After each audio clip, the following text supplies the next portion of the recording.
Hoy en Graffiti tenemos el lujo y el placer de encontrarnos con el doctor Santiago Rojas Posadas. Santiago es un médico colombiano, especialista en cuidados paliativos oncológicos. Es además homeópata, especialista en esencias florales y medicina holística. Además de escritor de varios libros, uno de ellos es Ay, Desestrésate. ahí está, Desestrésate. Desestrésate.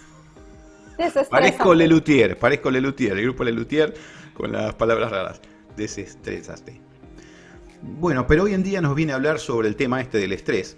Y para eso quería comenzar con un poquito qué significa estrés etimológicamente. El estrés significa tensión nerviosa, que tiene el origen del término inglés stress, que significa tensión o presión. De latín strictus, ¿no es cierto?, que en español significa estricto, que no sé si tiene que ver algo con lo que estrictos son los profesores del colegio y ese tipo de cosas, ¿no? En el 1930 el fisiólogo norteamericano Walter Cannon por primera vez utilizó esta palabra, para que finalmente en el año 1950 Hans Selye, espero que lo pronuncie bien, fue el que empezó a hacer los primeros estudios científicos y a hablar sobre este tema. Pero en el 1930, 1950, no va a explicar Santiago, creo que era diferente el estrés al que tenemos hoy en día. Uf, Y hoy lo tenemos a un especialista en el tema, entre otras cosas, que nos va a hablar sobre esto. Así que quería darte la bienvenida y quería agradecerte por estar con nosotros en Graffiti.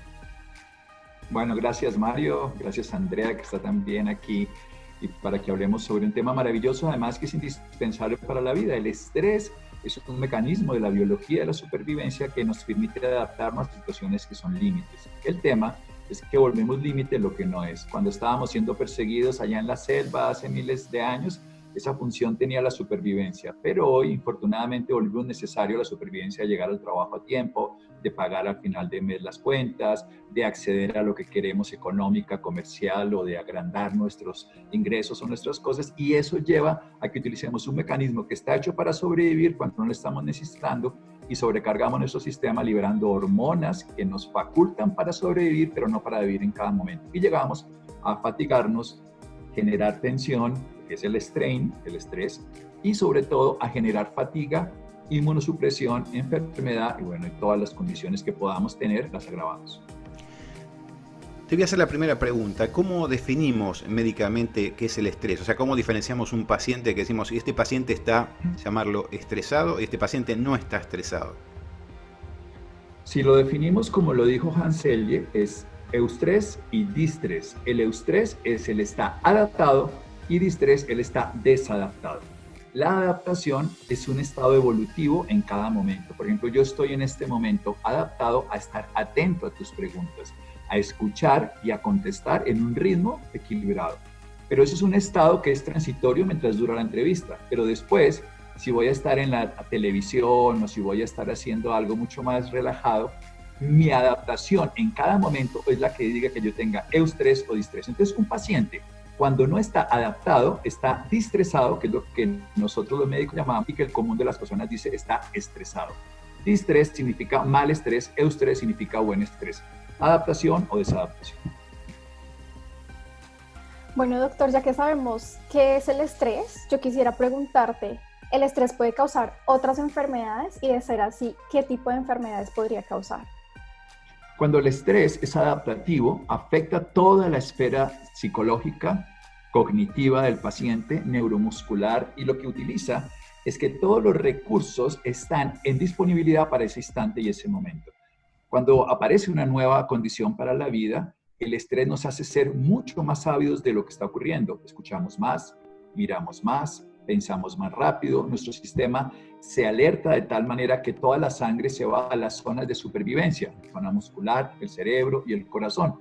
Y hay zonas, por ejemplo, las sexuales, la zona digestiva que disminuye su irrigación. Tenemos una sola energía, una sola circulación, una sola capacidad. Si eso se hace durante un instante de tiempo, es maravilloso. Pero si eso perdura, empieza a afectar toda la biología del cuerpo. Y lo primero que produce el estrés se llama fatiga. Esa es la primera condición. Que podemos estar entonces para compensar esa fatiga sacando energía de reserva de otro lado. Vamos a poner un ejemplo, si nos acaba el recurso, sacamos la tarjeta de crédito, pero estamos haciéndolo con una deuda futuro, o sea, estamos endeudando a nuestro yo futuro, que eso es lo que hacemos con el estrés, gastamos vigencias energéticas que van a tener después la posibilidad de no utilizarse adecuadamente. ¿Y cuál es el siguiente que se afecta? sistema inmunológico. El sistema inmunológico empieza a estar en un estado de alerta por posibles enemigos que para nosotros pueden ser psicológicos, como la renta, como puede ser el jefe, la pelea con la pareja, pero que para nuestro sistema inmune, que no tiene esa capacidad de discernimiento desde la psiconeuroinmunoendocrinología, produce un estado de alerta y se activa. Y todas las tropas salen entonces al sistema inmunológico a estar activos en el tubo digestivo, respiratorio y todo. ¿Qué ocurre después? Empieza después de la fatiga y del sistema inmune, empezamos nosotros a sobrecargar ciertos sistemas metabólicos. Empezamos a consumir, por ejemplo, glucosa que tenemos almacenada en forma de glucógeno, o sea, sacamos reservas energéticas. Ya es la tercera consideración que empezamos a hacer. Supongamos que eso dura una tarde, una mañana. Bien, el cuerpo nos manda a reposar. Pero supongamos que nos manda a reposar el cuerpo, pero seguimos en estado de alerta. El cerebro dice, a dormir, a descansar, vamos a recargar todas nuestras baterías a través de dormir, de reproducir, de hacer anabolismo y construir, y resulta que el sistema sigue en estado de alerta. Entonces, al no haber reparación, empezamos a robarle energía a todos los demás sistemas. ¿A cuál? Eso depende de cada ser humano. Generalmente el primero que se afecta es el tubo digestivo. Entonces empezamos a hacer gastritis, empezamos a hacer colon espástico, colon irritable, empezamos a hacer acidez suficiente que termina siendo úlceras, empezamos a hacer también otro tipo de procesos que son tensiones musculares, empezamos a hacer ya trastornos un poco más complejos que pueden llegar a ser alteraciones inmunológicas más severas, como pueden llegar a ser enfermedades alérgicas y más complejas, autoinmunes, que es una alergia a sí mismo. Y ya cuando el sistema entra en un caos y no puede liberarse de los procesos de toxicidad y empieza a no generar un estado adaptativo adecuado, empezamos a hacer tumoraciones, inflamaciones crónicas, por ahí nos vamos a lesiones neoplásicas o cáncer, o también nos vamos por otro lado, que es mucho más sencillo, pero también es desadaptativo, que es ansiedad y depresión. Todos estos mecanismos van a requerir de tres características que son muy diferentes. Primero, de la propia capacidad del paciente, que nosotros en este caso lo vamos a llamar genética y epigenética. Genética 25%, epigenética 75%, o sea, lo que el paciente lleva hasta ahora.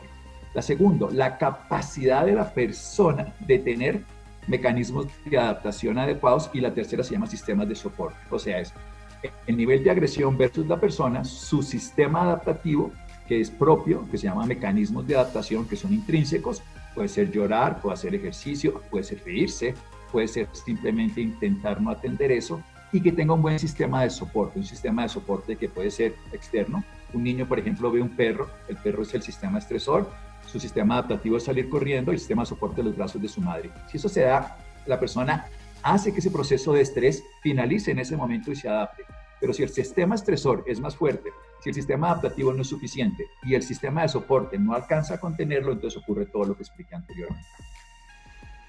Te voy a hacer una pregunta con respecto a la situación económica y el estrés.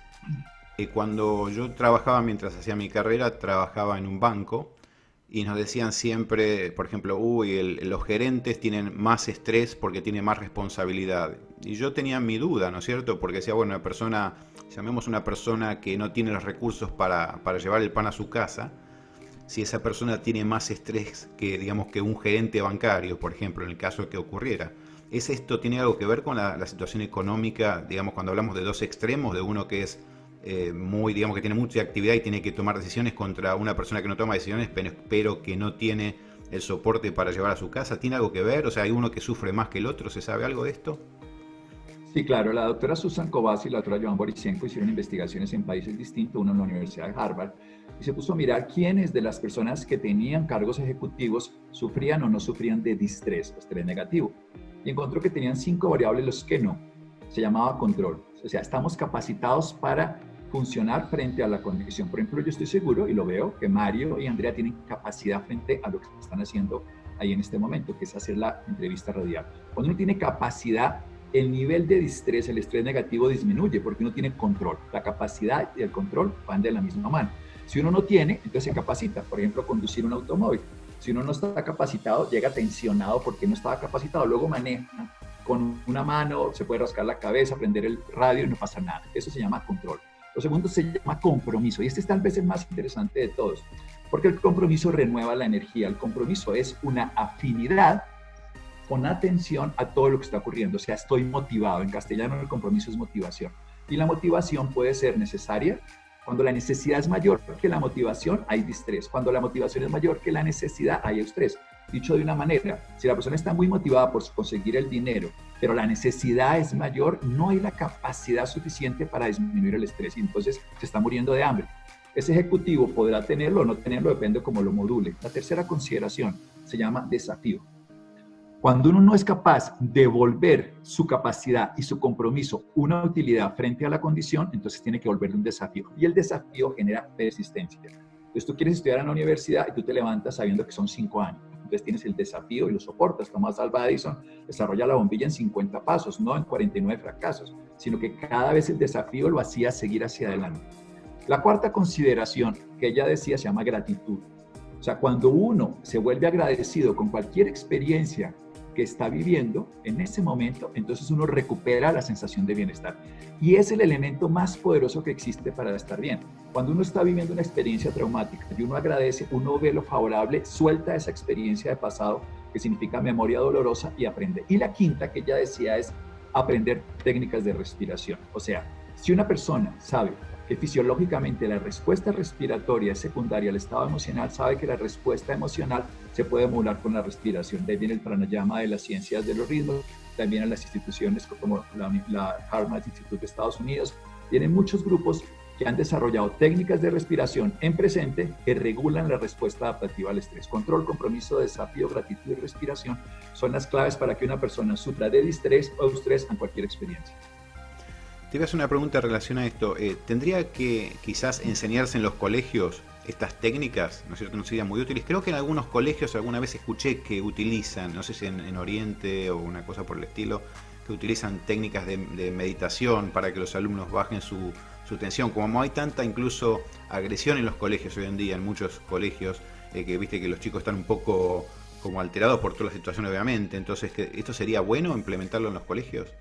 Daniel Goleman, que es un investigador de emociones, que es un neuropsicólogo muy conocido en Estados Unidos, que ha investigado incluso con el Dalai Lama, que le ha hecho gran cantidad de investigaciones de neurociencia a diferentes personas, él dice que nosotros tenemos una neuroplasticidad y entre más rápido lo hagamos, mejor modulamos las emociones. Las emociones son impulsos para actuar y lo que tenemos es que experimentarlas. Cuando hablamos de control, nadie puede controlar lo que no conoce. Reprimir no es controlar. Controlar es conocer una emoción, experimentarla y saber sus utilidades y sus debilidades y al mismo tiempo poder utilizar el aspecto positivo. Me explico. La agresividad. La agresividad es una fuerza para actuar, para ir hacia adelante. La tristeza es una fuerza para ir hacia adentro y conocerse. Cuando uno está triste, se conoce. Eustresarse es vivir la experiencia de la emoción, pero no dejarse dominar por ella. Se aprende entre más chico, se aprende más fácil. La meditación es una estrategia de aprender a conocerse a sí mismo y a conocer sus emociones. ¿Es fácil para una persona aprender a meditar? Sí, es simple y llanamente utilizar. Lo primero es la atención. La atención toda la tenemos dispersa en el mundo de los pensamientos, pero ponerlo, por ejemplo, en la respiración. Todas las técnicas de meditación involucran un estado de atención de la mente, una postura del cuerpo y una acción rítmica. En ese caso, la respiración es la acción rítmica, la postura que sea la más cómoda y la atención de la mente puesta sobre lo que se está evaluando. Doctor, ¿y cuáles son los factores más comunes que nos producen ese estrés? Bien, generalmente el primero y el más común de todas las personas son las expectativas, y las expectativas están mediadas en logros y tiempo. Entonces, el factor tiempo y el factor expectativas de logro son los que llevan a que nosotros generemos una disociación entre lo que está ocurriendo y lo que nosotros somos capaces de hacer. Y ahí viene una pregunta esencial. ¿Qué tengo? ¿Qué quiero? ¿Y qué necesito? Si lo que yo tengo es insuficiente ante lo que necesito y lo que en este caso quiero, o sea, lo que yo tengo en este momento para llegar hasta allá, hace que la brecha sea mayor y la posibilidad de estrés sea mayor. Por el contrario, si la expectativa es menor, si yo tengo las habilidades para lograrlo, una entrevista, una presentación o lo que vaya a ser, o la economía, como estaba diciendo Mario, obviamente la respuesta estresora es menor y el bienestar es mayor. Entonces, esa es la clave, la capacidad que tengamos de tener expectativas. Luego vienen otros 3 aspectos de lo que llamamos nosotros generadores de estrés. Se llaman las competencias en las dos direcciones, que yo sea capaz, competencia, pero frente a una habilidad o frente a una cosa, pero también los retos que tengo permanentemente con los demás. Las competencias en todo nivel, si no son deportivas, son generadores de estrés negativo. Competencias por quién es la más bonita entre los hermanos, a quién quiere más el papá, competencia entre los hombres por quién tiene más poder. Las deportivas tienen los que se ganan, los que pierden. En eso hay un triunfo inmediato y hay una expectativa que da beneficio. Pero en cambio, las competencias de la vida cotidiana, del carro mejor, del celular mejor, de vivir en la Edad Media, me imagino también, los caballeros tenían la armadura más adecuada, el caballo más grande, o sea, eso es una historia del género humano. Y la tercera característica tiene que ver con las relaciones humanas. Entonces va a haber, primero, con las expectativas, factor tiempo de logros, tiene que ver entonces también con, en este último, con las relaciones humanas y las relaciones en general, pero la relación humana más importante en el estrés es la mía. Yo con yo, cómo percibo yo mi autoimagen, cómo está mi autovaloración, cómo creo yo que estoy viviendo esta experiencia. En ese caso, mi primera relación es conmigo mismo. Y luego, por supuesto, va a ser con todos los pares, y en este caso, los pares van a ser pues, los amigos, va a ser la pareja, los hijos, los padres y también los enemigos. Porque a los enemigos les damos un poder de que nos manejen la vida. Por ejemplo, en una separación. Este es el ejemplo más claro del distrés de una relación de pareja. Yo trabajo mucho por duelos, por mi trabajo de cuidados paliativos, y el distrés de una separación o de una muerte generalmente ocurre porque la persona culpa al otro de su malestar. Entonces yo me siento mal porque usted se murió, o yo me siento mal porque usted se fue con otro. Ese distrés que nosotros llamamos en este caso un duelo de la culpa, hace que yo no asuma la responsabilidad de mi emoción y genere un factor de un enemigo que es el causante de mi adversidad. Y mientras yo lo culpe, no puedo asumir lo que yo tengo que hacer. Lo que nos enseña el estrés biológico es asuma la responsabilidad de que usted es el creador de sus emociones y de su distopía frente a lo que está ocurriendo. Su percepción es la que genera el estrés. Por eso la primera y más importante relación es cómo estoy llevando yo esta condición. Si yo asumo que soy el que sufro, el que lloro, el que estoy triste, pues asumo que soy el que puedo cambiar la tristeza, el malestar y el bienestar. Y para eso voy a lo que explicaba antes.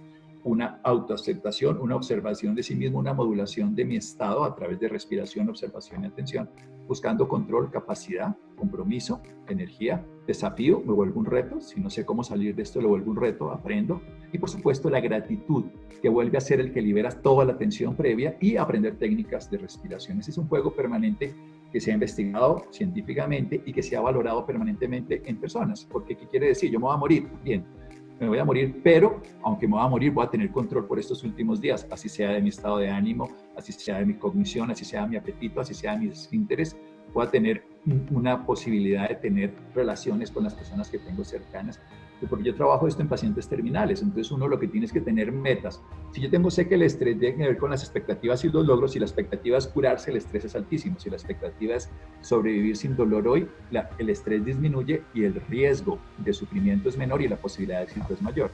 Entonces, modelar las expectativas primero que todo, esto es fundamental. No buscar competencias donde no exista la posibilidad de ejercer las capacidades en el área deportiva. Y tercero, modular las relaciones, sobre todo la primera, son 3 estrategias cotidianas, aplicables y útiles en el estrés.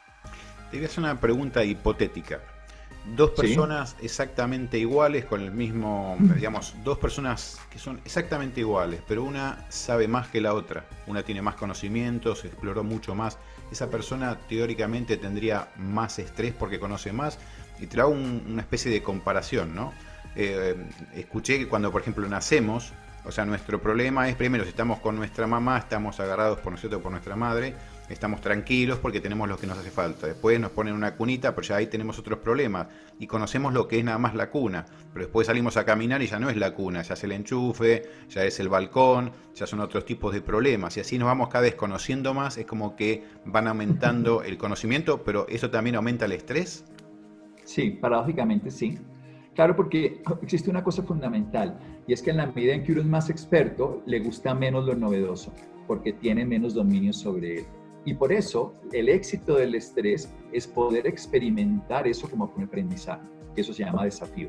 Por eso digo, cuando uno no tiene control y no tiene compromiso, debe buscarlo como desafío. Entonces, si la persona tiene control, pero no tiene desafío ni compromiso, entonces tiene un conocimiento gigante que le aumenta el estrés. Por eso ese es el orden. Yo controlo, me capacito para enfrentar la vida, para caminar, montar en bicicleta. Me comprometo y me da energía, pero si no lo vuelvo un reto, me devuelvo al descontrol. Y si es descontrol, entra en irritabilidad, fatiga y todo lo que hemos hablado. Entonces es un círculo permanente donde si yo no lo vivo como un desafío, esta oportunidad, o sea, si yo, vamos a poner un ejemplo, una pregunta que yo la viva como un desafío, si yo la quiero manejar desde el control o la puedo vivir desde no sé y quiero aprender, entonces va a modular una respuesta de estrés totalmente distinta. Tú me preguntas algo y yo no lo sé. Entonces yo puedo decir, me puedo frustrar y me devuelvo al control que no tengo, o puedo decir, no sé, voy a estudiar y aprender. Y si voy a estudiar y aprender, cambia completamente la posibilidad. Entonces no es el conocer o no conocer, sino el querer aprender. Por eso los niños aprenden tan fácil porque no saben. Y aprenden en Australia un idioma diferente que aprenden en Argentina o en Colombia, y lo aprenden porque están dispuestos a aprender. Y se montan a la bici y se caen, pero están dispuestos a aprender. Entre menos posibilidad tengamos de estar dispuestos al desafío y el reto y no tengamos control, vamos a tener un estrés muy alto. ¿Nos podemos preparar en cierta forma para el estrés? ¿Hay una forma de prepararse como para aliviar el estrés? Sí, se dice que hay dos tipos de mente en el estrés, la mente del turista y la mente del ejecutivo. También lo llamamos la mente de la supervivencia o la mente del presente. La mente del ejecutivo es una mente programada para experimentar algo que ya está preestablecido. Cuando estamos programados y ya aparece una alteración de esa programación, como ocurrió con el planeta ahora, que estamos todos encerrados, la mente del ejecutivo sufre más que la mente del turista. Porque la mente del turista es una mente aventurero, es una mente que dice, ya que no puedo, voy a aprender de eso. Y ese sigue siendo la mente del desafío. Uno aprende a manejar el estrés, pero si no lo vuelve un desafío en cada momento, se devuelve al descontrol. Eso es un círculo permanente. Entonces podemos aprender técnicas, pero lo que más importante es aprender a aprender. Y para aprender a aprender se requieren tres cosas. Me voy a ir por ese lado porque eso tiene que ver mucho con la educación. Cuando nosotros le enseñamos a los estudiantes de medicina de esto. El aprendizaje tiene tres características. La primera y la más importante es no saber. Esto suena un poco raro, porque cuando uno ya cree saber, no va a aprender. O sea, si yo me voy a aprender inglés desde el español, nunca lo aprendo. Tengo que aprenderlo desde el inglés. Suena un poco absurdo, pero así funciona la vida. Entonces, aprender desde el conocimiento preestablecido no me permite abrirme una cosa desconocida. Eso le pasa a la humanidad ahora, la ciencia, con todo esto que está ocurriendo con el COVID. La segunda es la motivación, que en algunos casos es necesidad, se los explicaba. Pero la tercera es el reforzamiento, y ahí viene lo más interesante. Si no hay reforzamiento positivo de la experiencia, voy a entrar en estrés. Nosotros esperamos el aplauso, esperamos el cariño, esperamos el reforzamiento propio con el propio esfuerzo. Si no hay reforzamiento, generamos una carencia frente al estímulo que tuvimos. Entonces es importante que aprendamos una técnica y que encontremos que funciona. Si no funciona, debemos buscar otra. Y las técnicas de reforzamiento positivo dan bienestar inmediato y deben producir en el lapso de muy pocos segundos sensación de paz y de confort, o si no, no están funcionando. Entonces, aprendemos bajo técnicas, experiencias, que si no funcionan debemos modularlas porque las respuestas al estrés deben ser inmediatas, no en 2 o 3 meses. Doctor, ¿y cuáles son las reacciones de las personas frente al estrés? Porque sé que hay diferentes reacciones, pero ¿cuáles son como las más comunes? La primera, podemos hacer generalmente cinco experiencias de estrés muy diferentes.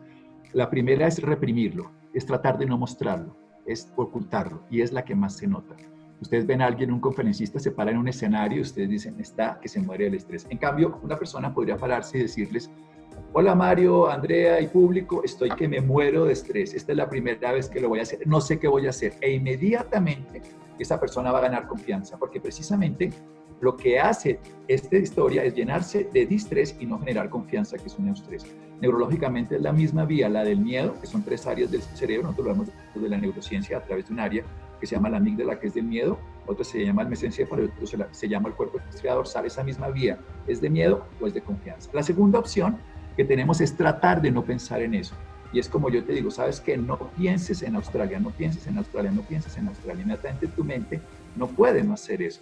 Entonces, esa es una estrategia igualmente inadecuada. Esa es una reacción. O sea, la primera reacción es lo reprimo y trato de ocultarlo. La segunda reacción es trato de no pensar en eso y busco pensamientos que me lo tapen. Me sirve 5 segundos, pero todos me vuelven a ese lugar. La tercera es justificarlo. Mi vida es un desastre, esto es una desgracia, no puedo hacerlo, no puedo más, este mundo, mi esposo me estresa, mi vida me estresa, mi mujer me estresa, lo que sea. La cuarta es rechazarlo. No quiero saber nada del estrés y me voy a vivir a la China, quiero irme a otro lugar del mundo, me voy de vacaciones 6 meses. Ninguna de esas 4 estrategias, que son las comunes que hacen todos los humanos, sirven. La quinta es experimentarlo y trascenderlo en la experiencia, o sea, y se hace a través del control, compromiso, desafío, gratitud y respiración. O sea, experimentar lo que estoy sintiendo, modularlo a través de la respiración, capacitarse para enfrentarlo, sacar un compromiso de vida, generar un desafío y renovarlo con la gratitud. Así funciona neuropsicológicamente, biológicamente y desde el punto de vista práctico se aplica en cualquier momento. No, me imagino que tiene también que ver con, dicen que por ejemplo que si uno intenta, cuando uno miente, su cerebro es como que tiene un conflicto interior, ¿no es cierto? Como que hay una especie de cortocircuito y no reacciona de la manera que tiene que reaccionar, ¿verdad? Tiene algo que ver con eso Sí. también. Cuando dijiste el primer caso de la persona que sale al público y dice yo no tengo, o sea, estoy bien, bárbaro y tengo nervios, se está mintiendo a sí mismo, hay una especie de conflicto. Sí, hay una zona, perfectamente. Hay dos zonas del cerebro, una corteza orbital, una corteza que está adelante, y nosotros otra que tenemos atrás que se llama la amígdala. La amígdala es una alarma de que algo no está bien. Entonces cuando yo te digo, tú me dices, ¿cómo te llamas? Yo me llamo Alfredo. Y entonces yo ya digo, no, yo sí, no, pero como, a ver, tengo que pensar si tú me dices Alfredo, que yo conteste, pero tú me dices Santiago, yo ya, ese conflicto genera algo que nosotros sabemos muy claro. Todo conflicto es porque lo que está ocurriendo no debería ocurrir. Y un conflicto vivido durante poco tiempo no es grave, pero un conflicto vivido durante mucho tiempo y sobre todo en aislamiento es de lo que más fatiga genera, porque consume la generación de la adaptación. Precisamente nuestro sistema nervioso siempre busca adaptarse a la condición. Por eso si yo viajo en este momento a Melbourne, me voy a gastar, tenemos 16 horas, ¿no?, de diferencia. Nos vamos a gastar unas horas, 8 o 10 días en poderme adaptar a esa realidad. Y esto lo hace el eje ACTH cortisol, que es el eje que maneja el estrés. Esa adaptación es evidente que me va a gastar 8 días o los que sean, por el jet lag, por toda la transformación del proceso de luz-oscuridad, los ciclos circadianos. Pero esa adaptación es fisiológica en ese tiempo. Pero si yo tengo que adaptarme frente a una presentación, a una mentira grande, en una tensión grande, eso puede llevar mi sistema a estar viviendo como si me persiguiera un mamut, aunque esté simple y llanamente frente a un auditorio en este momento en público. Una pregunta que se me cursa ahora, ¿no es cierto?, con respecto a esto que estamos pasando con este coronavirus. El hecho de que haya ciudades donde tienen un estrés obligatorio muy estricto, sí. ¿Eso es perjudicial en el punto de vista de estrés? Obviamente que sí, pero como es peor dejar a las personas por tanto tiempo. Por ejemplo, en Buenos Aires sé que hace como 50 y pico de días que están confinados en sus casas, que no pueden salir ni siquiera a caminar, salvo ir al almacén y volver. ¿Esto no es peor que lo que está pasando el coronavirus al final? O ya sé que es peor para el estrés, pero desde el punto de vista médico quizás sea inmunológico. Peor. Exacto, será peor porque después digamos que su sistema inmune va a bajar tanto que va a ser muy difícil controlar, digamos, el otro punto de vista. Bueno, hay que explicarlo desde dos lugares muy diferentes. Voy a explicarlo desde lo que fisiológicamente pasa y de lo que podemos hacer. Fisiológicamente libero adrenalina porque me siento amenazado. O sea, la sensación de amenaza me genera un estado de alerta y ese estado de alerta me impide dormir bien y yo en el sueño renuevo el sistema inmune. Y me libera cortisol que inmunosuprime. O sea que paradójicamente yo estoy más seguro porque no tengo exposición, pero estoy más inhibido cuando me voy a exponer a lo que me toca hacer. Eso es más o menos el ejemplo de si yo tengo un examen o un vuelo en avión dentro de una semana y estoy desde hace una semana volando en mi mente cuando me da miedo montar en avión. Estoy gastando todas mis reservas que las podría enfrentar cuando esté en el avión, pero aquí las estoy usando 8 días antes. O sea, yo prendí mi carro, coche, auto en el garaje, lo encendí, lo puse en bajo y lo aceleré un poquito y lo dejé ahí. Cuando voy a usar la gasolina no la tengo. Ahora, ¿qué puedo hacer? Los estoicos, de donde estaba Sócrates y otros autores griegos, hablaban de que uno tenía que saber qué podía controlar y qué no podía controlar. Y vuelvo a la primera clave del estrés. Yo te lo voy a trabajar siempre desde un lugar conocido, es un camino que sabemos que funciona. Pues vuelvo al control. Y la pregunta que uno se tiene que hacer es, ¿yo puedo controlar eso de afuera? ¿No puedo controlar esto adentro? Entonces los estoicos decían, decida quedarse en casa y va a disminuir el estrés. Reniegue y esté distresado y totalmente rechazando la opción y estará en distrés permanente. Entonces, decida quedarse en casa. Decida porque es la condición que le tocó vivir. Eso es más o menos lo que está uno en un atasco. Es más fácil decirlo en un atasco que durante 52 días. Pero tú estás en un atasco y entonces cerraron la vía. Entonces uno reniega, maldice, pelea, sufre, pero igual va a estar las 2 o 3 horas en el atasco. Entonces, más bien, decida poner música, aprender algo nuevo, pero se llama decisión. La decisión vuelve a ser, se llama compromiso. Compromiso es decisión. Control, compromiso, desafío, agradecimiento y respiración. Si yo no puedo controlar, entonces decido. Si no puedo, perdón, control, decido, que se llama compromiso. Si no, lo vuelvo un reto. Voy a ver qué aprendo de acá. ¿Y para cómo lo renuevo? Agradeciendo que puedo sacar. Y si no puedo, aprendo a respirar, hago técnicas de meditación. Ese es el orden fisiológico, biológico de vías neuroadaptativas que me permite resolverlo. Si yo pierdo el control, por eso es que hay más aumento de divorcios, más violencia intrafamiliar, más descontrol en la alimentación y probablemente cuando salgamos vamos a tener más sobreexposición al virus que no teníamos si no estamos adaptados para ser más contraproducente. O sea, lo que estamos haciendo con el confinamiento son dos cosas fundamentales. Es preparar los sistemas de salud para afrontar una eventual pandemia desbordada. Esa es la primera consideración. Y la segunda consideración es hacer una gradualidad en el proceso. Que no sea un pico, sino que sea de manera gradual. Estas dos consideraciones tienen un sentido, pero si el confinamiento dura demasiado, termina siendo totalmente más contraproducente.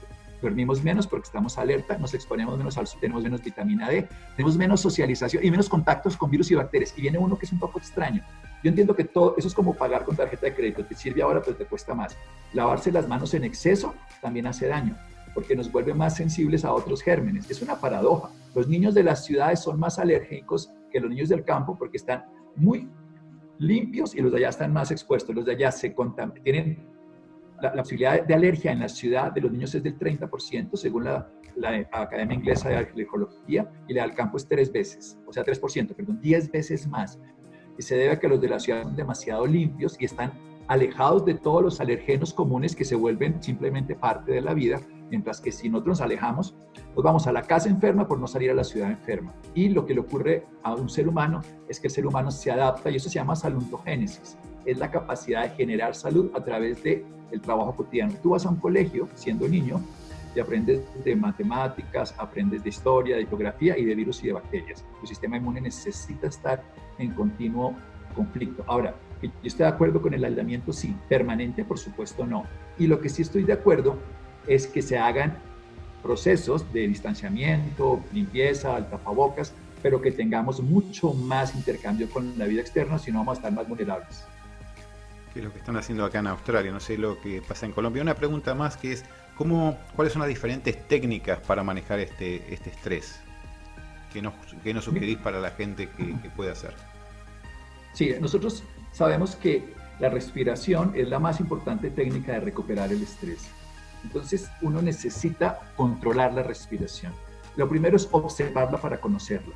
¿Cómo la conocemos? Pues dándonos cuenta cómo estamos respirando. Entonces, cada vez que yo sienta que el estrés me desborda, me voy a ir a atender cómo respiro. Primero atiendo, o sea, me doy cuenta que estoy respirando. Luego hago lo que se llama una exhalación con quejido. Un quejido suficientemente fuerte y profundo para soltar toda la tensión y lo que nosotros llamamos el estado de sorpresa, que es resetear el estilo de respiración. Entonces estoy, digo,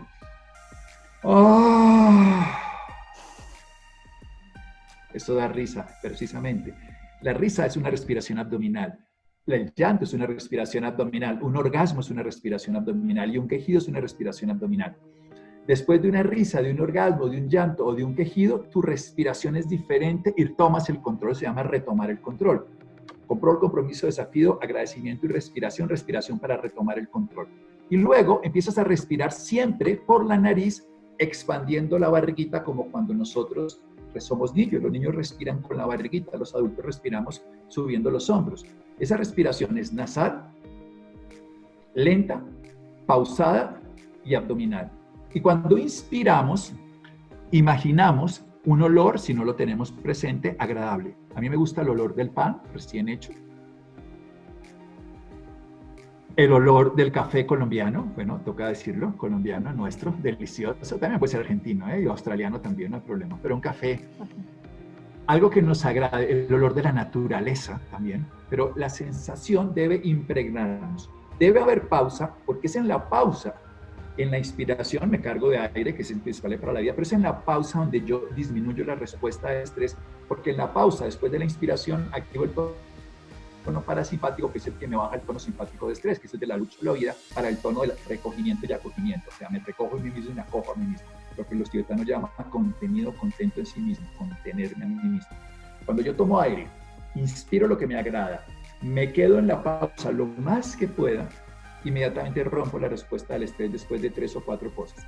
Si además he aprendido, y esto es bien interesante, he aprendido imágenes que yo he visto o que yo he imaginado y los he vuelto como pantallas. Entonces, por ejemplo, una persona le enseñamos a que haga un cuadro mental de su lugar de confort, su lugar de dominio, su lugar de confianza, lo llamamos. Entonces, digamos, este sitio donde yo estoy es un lugar de confianza. Tengo aquí una vista de la naturaleza que aún es de día y lo alcanzo a ver, y es un lugar que para mí es de mucha confianza. Lo conozco, he vivido aquí, me siento muchas horas aquí al día, he escrito libros mirando para allá.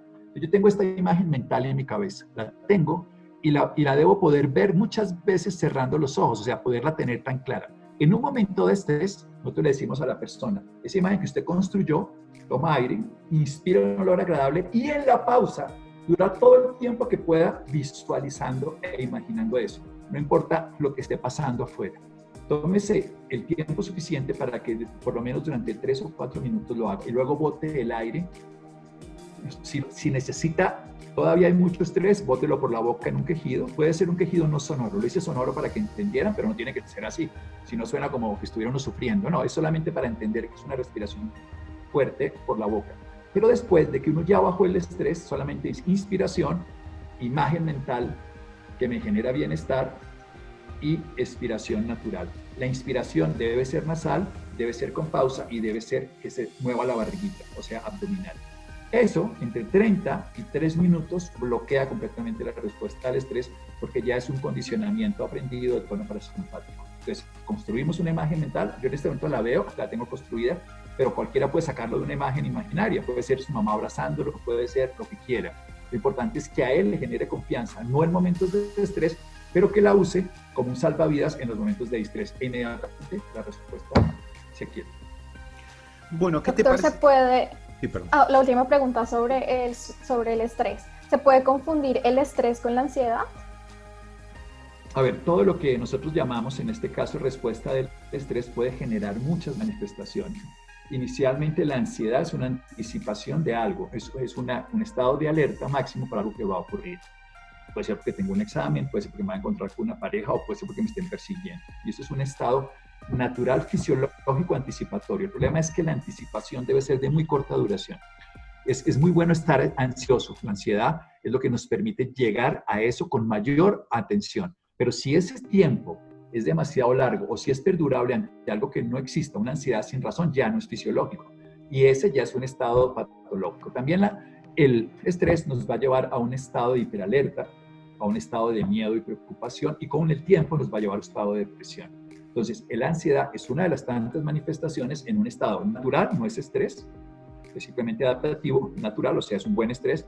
Y cuando ya es patológico, no hay causa, o es perdurable, o es demasiado intensa, ya no se considera estrés, sino se considera una enfermedad, trastorno de ansiedad generalizado, que es una patología específica de algunas personas, que también se puede manejar con técnicas. ¿Qué les parece si pasamos a un tema que es los problemas del sueño? Que me imagino que debe tener también a veces, ¿no? Se liga, ¿no? Con el estrés, no siempre, supongo, debe haber algunas patologías en las que no. Entonces, la primera pregunta sería, ¿qué se considera un problema realmente del sueño? ¿No es cierto? Y cuántas son las horas, porque se habla a veces, dicen que tenés que dormir 7, 8 horas, pero algunos dicen 6 horas bien, está bien. ¿Cómo se maneja todo esto? ¿Qué es lo correcto? Bien, voy a contestar la segunda para llegar a la primera. Para saber cuántas horas necesitamos dormir, cada persona debe encontrar su horario particular y se hace a través de 2 o 3 noches sin despertador. Nos debemos acostar a oscuras sin despertador y despertarnos al día siguiente y contar cuántas horas dormimos sin despertador. O sea, un día que no necesitemos despertarnos y que no tengamos ninguna actividad que nos obligue a despertarnos.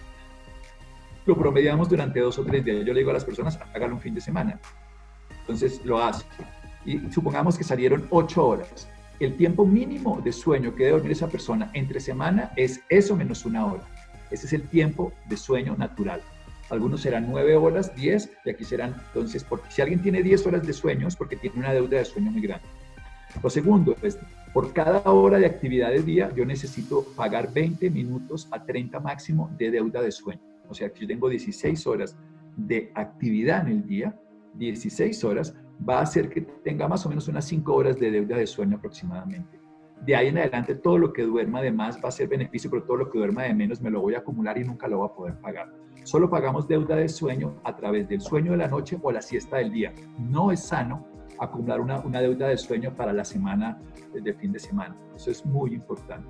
¿Qué consideramos un trastorno de sueño? Los médicos lo dividimos en 3. Insomnio, que es la incapacidad para conciliar o mantener el sueño reparador. Hipersomnia, que es un excesivo sueño por no haber cumplido el horario o por tener un trastorno ya sea neurológico o respiratorio. Y parasomnias, donde está la apnea del sueño, las pesadillas, los trastornos que nosotros de niños tenemos, o bueno, hay muchas para no ponerles miles de nombres, el sonambulismo, todos los que ustedes quieran. Entonces, un sueño se significa que es reparador cuando nos despertamos sin hambre, sin sueño, de buen genio y con vitalidad. Esas características nos dicen que tenemos un buen sueño en la noche. Y las prácticas de sueño, tenemos que decir que el sueño es una estrategia que complementa un día. A mí me gusta decir siempre que un buen día empieza con una buena noche y una buena noche empieza con un buen día, porque somos circadianos, 24 horas. Entonces, un ciclo de sueño es un ciclo de día con vigilia y con sueño. Está regulado por 2 hormonas fundamentalmente. Por un lado, la melatonina y la serotonina como una unidad que se genera, y por el otro lado tiene que ver con el eje ACTH-cortisol, que nos regulan estas funciones. Nos dan un pico de cortisol para despertarnos en la madrugada, para despertarnos en la mañana, y nos da uno por la tarde para no dormirnos tan temprano. Y la serotonina en el día para estar activos y de buen ánimo, y por la noche la melatonina para dormir y estar en una reparación de todos los tejidos, en una renovación tisular y en un sueño profundo. ¿Y cuáles serían, digamos, las causas principales del insomnio? Bien, esto nosotros llamamos insomnios orgánicos y no orgánicos. O sea, las causas orgánicas son trastornos biológicos que a la persona no le permiten dormir. Vamos a poner desde el punto de vista, por ejemplo, del cuerpo. Un dolor no te deja dormir.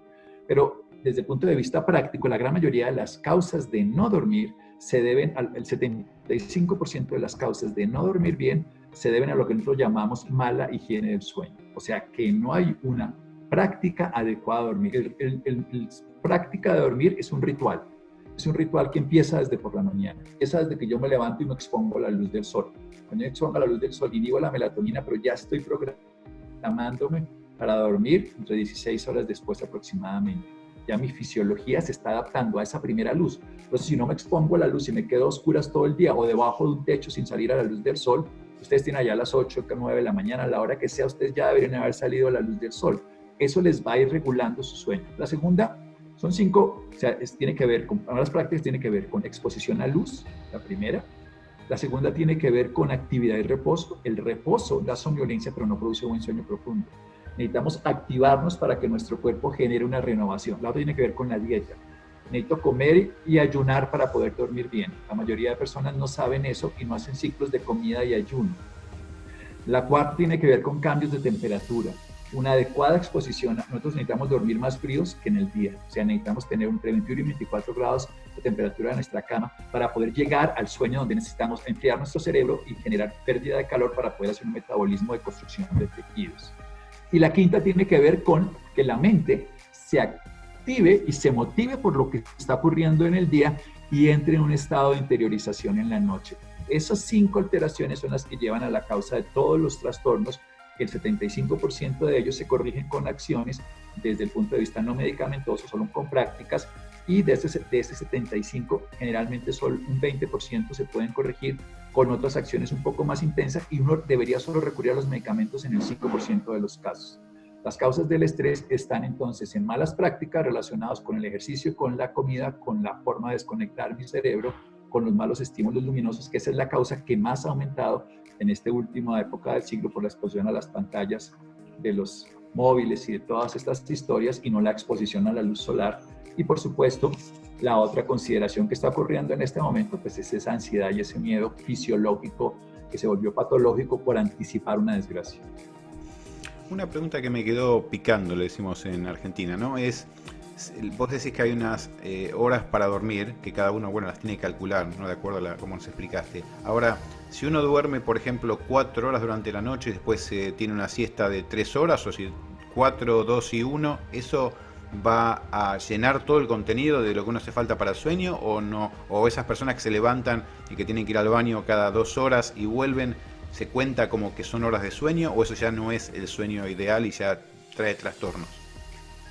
Bueno, hay que explicar que nosotros lo que hacemos se llaman ciclos de sueño, y cada ciclo de sueño es más o menos entre 90 y 120 minutos, entre 100, 110 en promedio. Esos ciclos de sueño tienen lo que se llaman etapas o fases. La primera fase del sueño, el sueño no REM, de no movimientos oculares, sueño superficial, sueño intermedio y sueño profundo. En la primera mitad de las 8 horas, las 4 primeras, uno hace 2 fases generalmente que entra en sueño profundo. Si uno no logra dormir profundo y continuado en esos, es muy poco probable que ese sueño sea suficientemente reparador. Si después de esas primeras 4 horas de sueño, digamos de 10 a 2 de la mañana, tú te despiertas y vas al baño, pero te despiertas en un uso de sueño, que ya estás en el sueño superficial, no sería grave. Pero si tú tienes un sueño interrumpido varias veces en la noche, así duermas 8 horas, puede ser más agotador que si tienes 6 de manera continuada. Entonces, en resumen, es más importante el sueño continuado, no interrumpido, que el sueño largo interrumpido. Y la segunda cosa que dijiste, no, las siestas largas no recuperan sueño. Una siesta es bien interesante. Una siesta mayor de 1 hora no es fisiológica y una siesta mayor de 2 horas es patológica. Estoy hablando de lo de todos los días, ocasionalmente un día que no dormiste. Ahora nosotros, por ejemplo, a los celadores, a los controladores aéreos, a los médicos y a las enfermeras, les tenemos que organizar una cosa se llama, nosotros tenemos 3 tipos de ciclos que son bien interesantes en el ciclo circadiano. Tenemos un ciclo que es el solar y luz y oscuridad, ese es el planeta, y en los países estacionales como ustedes allá, pues va variando, ustedes lo conocen bien. El segundo es un ciclo social, es que los domingos uno se levanta más tarde, pero el tercero es el propio. Entonces uno tiene que poder regular el propio, que es el más importante. Si uno es un celador y uno tiene que estar despierto de noche, tiene que empezar su día en el momento en que se despierta, así sea a las 3 de la tarde porque va a ser turno de noche, y organizar sus horarios de ejercicio, de comida, de todas las actividades con ese reloj. Y eso es lo que perdemos generalmente las personas. Confundimos el ciclo circadiano externo, el ciclo biológico interno con el social y empezamos a hacer jet lag social. Entonces cambiamos los horarios y eso es lo que le pasa a muchas personas. Eso genera más cáncer, más enfermedad inflamatoria, más obesidad, más diabetes, más hipertensión, más trastornos neurológicos. O sea, no es algo anecdótico. Entonces, tenemos que reconocer nuestro ciclo. Pero dormir siestas mayores a 1 hora no son fisiológicas. La siesta ideal está entre 15 y 50 minutos, con un promedio de 30 a 40. Esa siesta recupera 1 hora de sueño. Es lo único que recupera 1 hora de sueño. O sea, media hora de siesta es como 1 hora de sueño nocturno. Pero 2 horas de siesta lo que hacen es que trastornan el metabolismo y favorecen la diabetes. O sea, es decir, por ejemplo, en el caso de los celadores y las personas que trabajan durante la noche, dormir de día y dormir de noche equivaldría a lo mismo. Si ellos logran... Independientemente de los factores externos como la luz o el ruido. Pero nosotros jugamos con ellos. A ver, nosotros lo que hacemos es, tendríamos que saber si esa persona va a tener turnos de manera continua. Nosotros les pedimos a los empleadores, estas son leyes, pero no se cumplen, que intenten que la persona se mantenga la mayoría de sus días en el mismo horario. Lo que es muy grave es, hoy hago turno de mañana, mañana de tarde y pasado mañana de noche. Porque eso es como si yo me voy para Melbourne mañana, luego me voy para París y luego vuelvo a Bogotá. Y eso mi cuerpo lo aguanta, si soy joven, un rato, pero me lo está cobrando. Siempre me está acumulando para gastar energía, lo que les explicaba en el estrés, porque ahí estoy usando unas reservas que voy a usar para después. Estoy vendiendo la herencia de mis padres biológicamente hablando. Entonces, si yo soy un celador y tengo el mismo horario y yo salgo de mi turno a las 8 de la mañana, yo debo cuidarme de la luz solar y nosotros les mandamos gafas, bloqueadores de luz solar a esas personas, les decimos que se las pongan, que llegue a su casa, no coma y se acueste a dormir. Y apenas se despierte, ese va a ser su horario de despertar como si fuera sus 7 de la mañana. Y ahí es como va a contar su día. Entonces va a hacer un ejercicio, exponerse a la luz. Si le toca de noche, entonces conseguir una luz azul equivalente a la luz del sol, se llama luminoterapia, y exponerse de 10 a 20 minutos para que pueda hacer el despertar, quitar la melatonina, aumentar la serotonina, jugar con la alimentación, jugar con la temperatura, cambio frío-caliente, jugamos con luz, con temperatura, con ejercicio y con dieta para regularle a una persona. Y eso evita que se enfermen. También con los pilotos de aviones también les enseñamos. Obviamente cada caso es particular, Pero como nosotros no podemos cambiar esa realidad externa, podemos adaptar la realidad interna. Y si no, vamos a tener distrés y todo lo que hablamos hace un rato en el programa. Santiago, la verdad que te quiero agradecer porque fue una de las entrevistas más completas que hemos hecho. Realmente se me abrió un montón de cosas del panorama. Realmente te quiero agradecer muchísimo. Te tengo que dar una buena noticia y una mala noticia. La buena noticia es que la gente va a estar muy contenta con esta nota. No sé si es buena o mala, ¿no? Pero que la llamo mala es que te vamos a llamar otras veces para que nos sigas explicando otras funciones, otras cosas, porque nos parece realmente súper interesante. Te agradecemos. Es un honor, Mario y Andrea. Es un gusto, además, estar así en la distancia conectados y si a alguien le sirven estas ideas, bienvenidas. Son para todos. Seguramente. Doctor, muchas gracias. Bueno, te damos otra vez las gracias. Y bueno, nos vemos pronto. Seguro que sí. Bueno, un gran abrazo y un saludo grande desde acá de Australia. Gracias. Chao, chao. Gracias.